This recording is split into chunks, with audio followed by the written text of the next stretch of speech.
Let's talk wetsuits.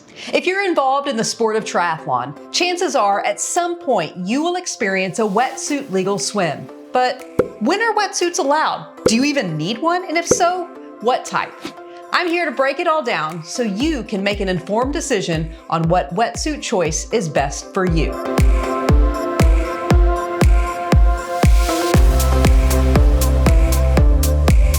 Let's start by answering the question, what is wetsuit legal? And for the purposes of this video, I will be referencing the age group triathlete rules of Ironman Triathlon.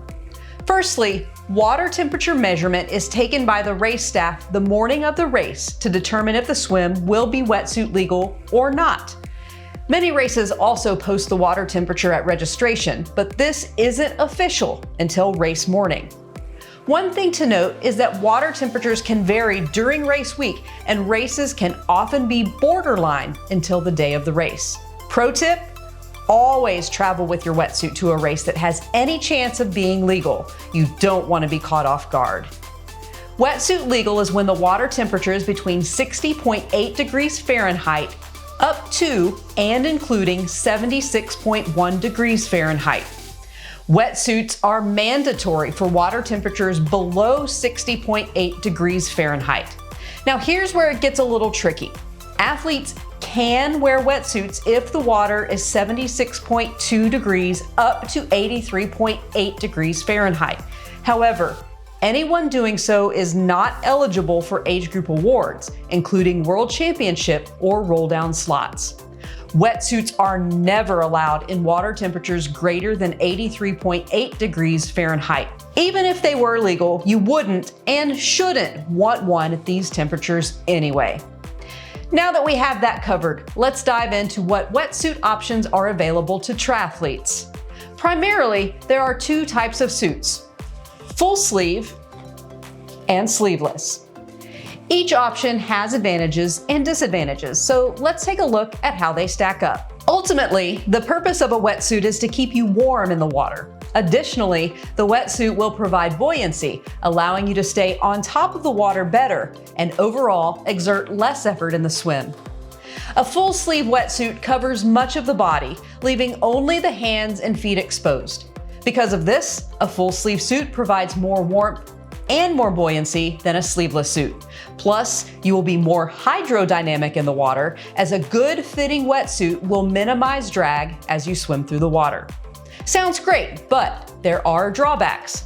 Because neoprene, the material wetsuits are made of, is tight and form-fitting, many triathletes experience tightness and shoulder fatigue when swimming in full sleeve suits.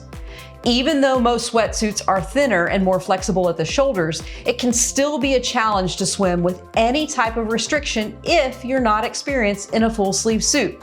Another pro tip: if you do have a wetsuit legal race on your calendar, start swimming in your full sleeve suit 2 to 3 weeks prior to race day. You can wear a wetsuit in the pool, just be sure to rinse it in fresh water after each swim. This is also a good time to practice getting it on and off. Sleeveless suits are also a viable option for wetsuit legal swims.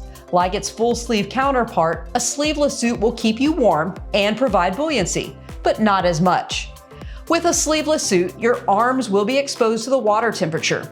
This is not a big problem if the temperature is on the warmer side, but when the water temperatures are colder, you won't have that extra insulation.